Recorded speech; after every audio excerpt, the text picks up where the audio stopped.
Welcome back to my YouTube channel. Make sure to like and subscribe to the channel for more interesting stories like these. Now, let's get into today's story video. Ada for saying no to my Arab fiancé on taking our kid to her home country. So I'm a 28-year-old man who is ready to tie the knot with my beautiful fiancé Nadine, 25. We've been together for 6 years and have a 5-year-old daughter named Sarah. I'm writing to introduce myself. We met for the first time in college. My fiancé is of Moroccan descent. The two of us now dwell in Los Angeles, obviously in California. And now that the borders will be open on the 7th, she wants to return back to her hometown and see her family. Sarah hasn't seen or spoken to them since she was 3 years old, when, as we all know, the P word was used. After hearing that Morocco's borders were about to open, Nadine informed me that we needed to get flight tickets so that we could visit her parents. My confusion arose as a result of everything happening so rapidly.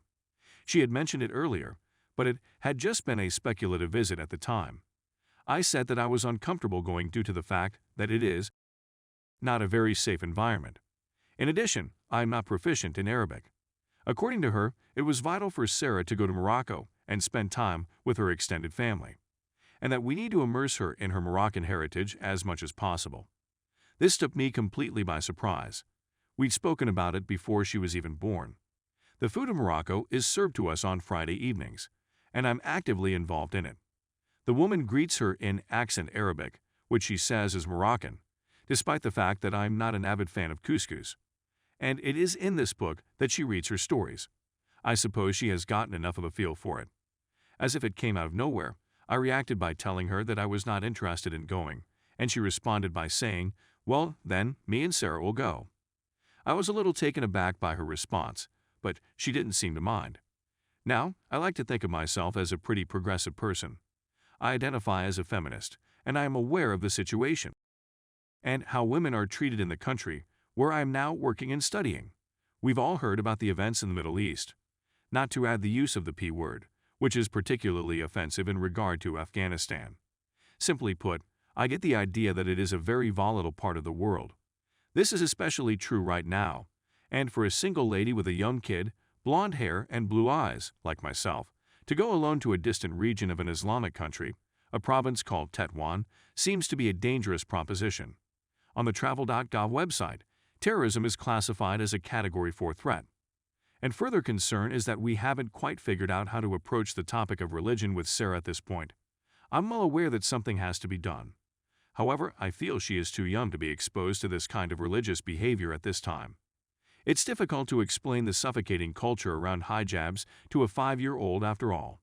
No, I simply said with my foot on the floor. Sarah's passport will only be issued if both parents sign it, and I do not want her to go without my permission. It's simply not a safe option. Nadine is quite angry with me. But Reddit, I'm not sure whether I'm the jerk in this situation. For the simple reason that you are worried about their safety. Story 2. Ada for not sharing my daughter's university fund with my stepson. Sorry for the inconvenience. I seem to recollect seeing a similar post, but I can't seem to find it now. I have no intention of being repetitious. My husband and I are in our 40s and have been married for 10 years. We have 2 children. We both have 17-year-old children, he with his ex-wife and me with the daughter of my late husband's first wife. We are both divorced. As a result of the fact that we both had children, and that he had earlier real estate investments, as well as the fact that he had expenses such as alimony and child support payments, we decided to keep a portion of our money separate when we married. We pool our earnings to cover expenses such as mortgage and property maintenance, retirement, significant purchases, and so on. The funds for our children's college have always been a part of our individual finances, and as a result, neither of us has had really in-depth discussions with the other about the amount of money that should be put into each child's account.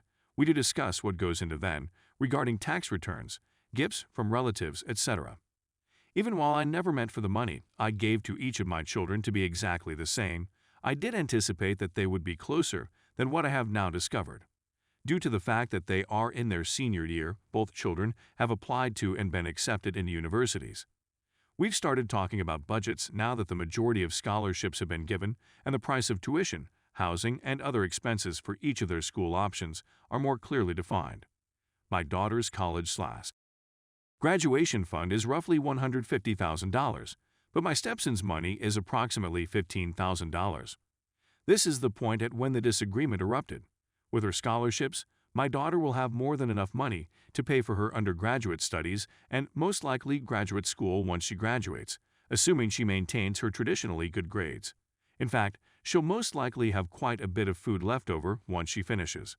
Okay, I say, she may use the money for anything she wants, even a down payment on a home.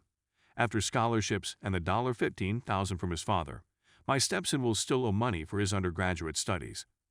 My partner argues that we should just combine the funds. I agree. This was one of the things that we kept apart when we first got married, and I can't help but feel afraid to throw it out the window and bring everything together again. Despite the fact that it doesn't seem fair or right, my partner feels it is a jerk move not to provide the same possibility to the children. Because another parent and family member contribute to his clothes, car, spending money, and other necessities, it has never been a problem when my stepson has had extras, but now we must all be on the same footing. And so to be clear, being even means giving my stepson even more money, since my daughter's scholarships are far more generous than his. My children are close, and I'm certain that my stepson would notice the difference in university money. But if my husband wanted to make changes, I feel it should have been communicated sooner rather than later. Ada, since it's been brought up, my late husband was relatively young when he died, so there wasn't much in the way of an inheritance or life insurance. And to be clear, my husband and I discussed this before the marriage and decided to include the children's costs in our own accounts/finances. Update. First and foremost, I'd want to express my gratitude to the hundreds of people who responded to my original letter.